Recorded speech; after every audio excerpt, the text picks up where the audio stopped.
Hey guys, welcome to another video. And in this video, we're going to be going through a few games that I've played recently.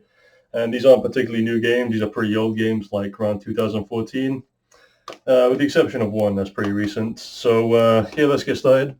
So first game is GTA 5. GTA 5 needs no introduction.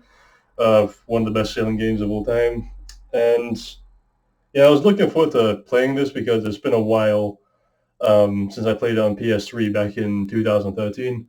So yeah, I was looking forward to playing this again, and it's been like many years since I played it. And I loved it the first time on the PS3, so I thought, hey, I'll love it again now, just like I did before. It doesn't seem to be the case with this because I don't know what it is. Like this should be, I should love it really because it's jam packed full of content, great characters, just tons of mini games, side content. It's just packed to the brim with stuff to do. And I thought, okay, I'm just gonna be immersed. Let me just immerse myself in the world of GTA, cause chaos and stuff, just have a good time. But no, I don't know what it is about this game. I just cannot get into it like I did before. I'm not sure what it is. Maybe maybe it's the overwhelming amount of things to do, like just a long list of stuff to do, and maybe I just didn't want to. So I did that once on PS3. Maybe that put me off, just like doing the whole thing again. So maybe that's part of the reason why. Maybe another reason why is because I've been struggling to get into open worlds nowadays because there's just so many of them nowadays, and it's just they're just not gripping me anymore. There's just too much stuff to do, and they're not anything of substance. So yeah, it just kind of feels like it's just a long laundry list of just stuff to do and no payoff, like hardly any payoff. So maybe I guess maybe that's why as well. So I'm just a bit put off open worlds, so it's sort of putting me off of this as well. But I say it's aged wonderfully. The GTA Online is still growing to this day, is still being supported for a game that's over 7 years old. So, I say you can still, if you haven't played this yet, I still say definitely pick it up. If you're into open world shooters, also driving, like racing here as well, tons of mini games, like I said, tons of stuff to do. So, yeah, GTA 5, still good, but it's definitely not for me. I'm sort of just dipping out of those type of games, open worlds. And let's move to the next one, and that is Call of Duty Black Ops Cold War. It's the most recent game on this list of games that I've played recently. And Black Ops Cold War, it's not that great, to be honest. I think the campaign was pretty decent. The multiplayer, tell you the truth, I'm not into the multiplayer in Call of Duty games. It just kind of feels it just feels very, very similar to Modern Warfare's multiplayer, other Call of Duty multiplayers, really. So yeah, just not much to really add on that. And the zombies, I haven't played that much of zombies. I tried to get into it. It's not the zombies. I don't know what it is, but it's just not as great as it used to be. Say like on Black Ops or Black Ops 2. I say Black Ops 2 is probably the last of the good zombies. Zombies nowadays on the Black Ops 3. Haven't played Black Ops 4. But yeah, Infinite Warfare. There's something about it that's just not the same anymore. It's just not that great to play. So uh, as for the campaign, it's it's decent. Like it's a good. I do like a campaign, a Call of Duty campaign, but this one, it's I was hyped with the whole choices thing where you can make different decisions, which change the how the story goes.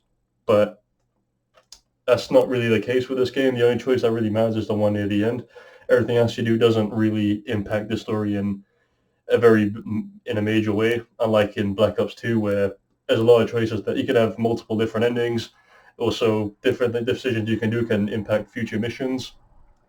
So I thought it was going to be like that, but not the case. But some of the missions are pretty fun. There's the one where you have to stealth you're like in an embassy, I think, and you basically like undercover for the good guys, and you have to basically frame someone, and you can do that in a variety of ways. And the thing is, maybe one or two other objectives sprinkled in there, and that was a fun mission.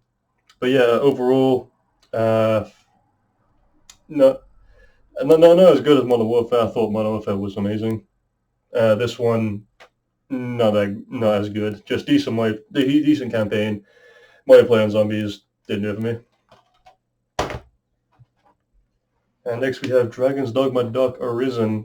Played this before on the PS3, and I remember liking it. I say it's a for those of you who don't know, Dragon's Dogma is an adventure RPG, action adventure RPG, where your heart gets eaten by a dragon, and you become the Arisen. And what that means is you're on a journey to slay the dragon, get your heart back, while you are accompanied by a pawn, which is basically a companion who you get to customize your own way. You get to pick the class. You get to basically equip them with whatever armor, weapons, and whatever abilities. You can assign abilities to them as well. So yeah, just this companion that you can just fully customize. And what I like about this, it's sort of a mix of traditional RPG, but I say a bit of Monster Hunter as well, in the sense that you fight these massive creatures where you can actually climb all over and attack different parts of their body. And say you're fighting like a snake, like a hydra basically with multi-headed snake. You can basically climb on their heads and just chop them off. And depending on the body part you attack and destroy on a monster, it changes their behavior. So say like a dragon, for example, like a wyvern, where you can cut off their tail, then they can't use a tail whip move anymore. If you cut off their wings, then they can't fly. So it changes their behavior, and that's actually really good. That's such an awesome thing about the game. And the spells in this game, I should back up a bit. There's three classes you can pick, like a warrior, traditional warrior, your rogue, your archer with daggers, and a mage. And you can also upgrade these get like a second version of these classes, like an upgraded version. So you start as a fighter, then you become a warrior who can wield like two-handed swords and axes and so forth, and wield heavy armor. And then you also get the mages, and you get to become an archmage and just perform these deadly spells like a tornado, like a proper tornado that just sucks everything towards it. You can conjure a storm, like a meteor storm, like just just like a meteor storm. Like think a meteor storm. That's exactly what you do. Just meteors just come straight ahead and just destroy everything in its path. And yeah, it's just like that's just a few examples. Like also ice pillars that you just summon from the ground, like very large ones. And man, you just gotta like see the spell demonstrations on YouTube or something to see how crazy these spells are. Because these are like proper like high level spells, like way better than stuff you see in like MMOs and all that, like Fireball, Fire Blast, Ice Blast, whatever. In this game, flipping pillars from the ground, and also ice sort of like three giant pillars that you just like cast, and they just crash the enemy. And it's really cool. And there's also, speaking of the classes as well, you can also mix up the classes as hybrids. So you can be like a warrior / mage, and you can be like a battle mage. So you got like swords and all that, but you can also cast like spells like shield, like extra defense, like extra buffs. Or you can also be like a mage / archer. So you can wield like spell bows, and instead of attacking with regular arrows, you can attack with like magic enhanced arrows. And yeah, it's just stuff like that. You should really just take a look at some demonstrations on YouTube about all these different spells, and really see the class that you want to use. Because I want to be like all classes in this game, just like test them all out. But I went with the rogue because they're a mixture of like fighters and ranged, so close quarters and ranged, and I think that suited my playstyle the best. I'm normally mages in these sort of games, but the start off for the mage is a bit lacking in my opinion, but it does get a lot better. You just have to bear with it. But for me, I'm having a lot of fun with the rogue class. And yeah, if there's any complaints I have, it's just usual RPG complaints. Side quests aren't really that engaging. Uh, Another one I have is the game's difficult. Yeah, I played on hard mode. I didn't play on easy, so I can't really talk about that. But on hard mode, the game is really difficult from the get-go.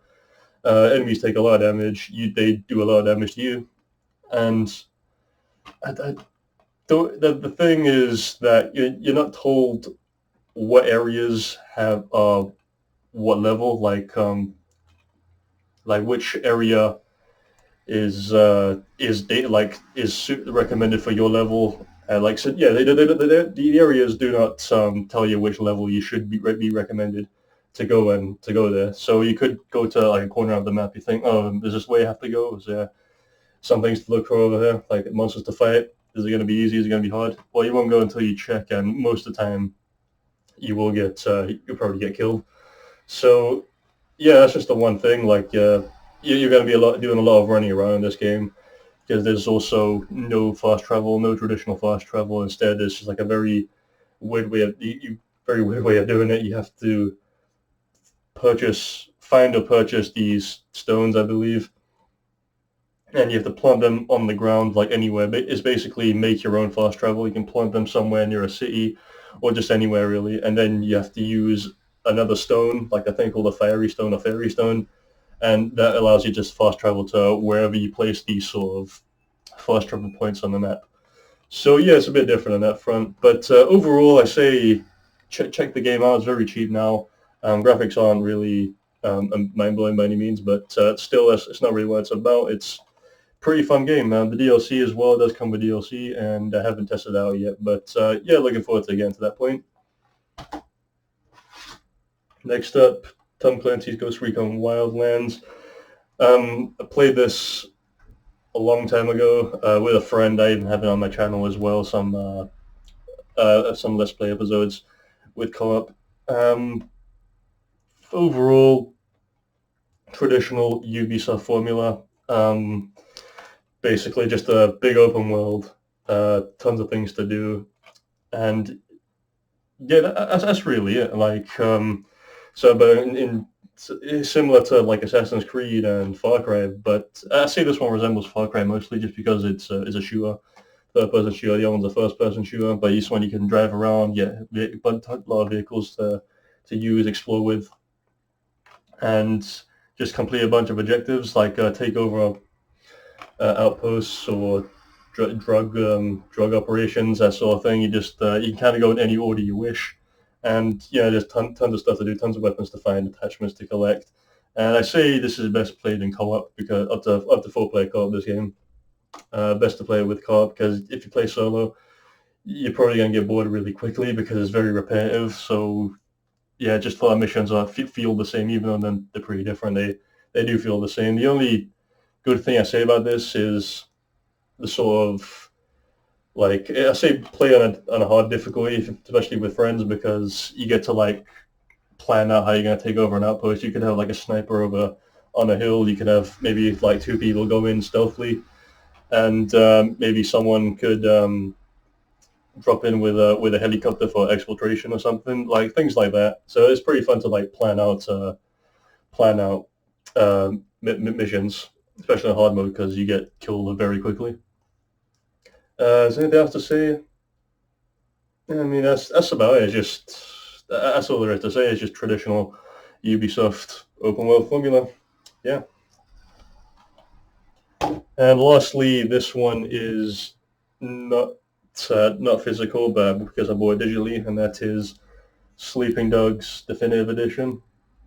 Now with Sleeping Dogs, um, played it back in 2012, and I honestly cannot remember a thing about it, to be honest. And I know that it's like GTA sort of in Hong Kong or China. I'm not sure if it's in Hong Kong, but yeah, it's in China, and it's the gameplay. The combat is mostly martial arts based. Like think of the Arkham games from Batman Arkham games, where you can attack, counter, dodge.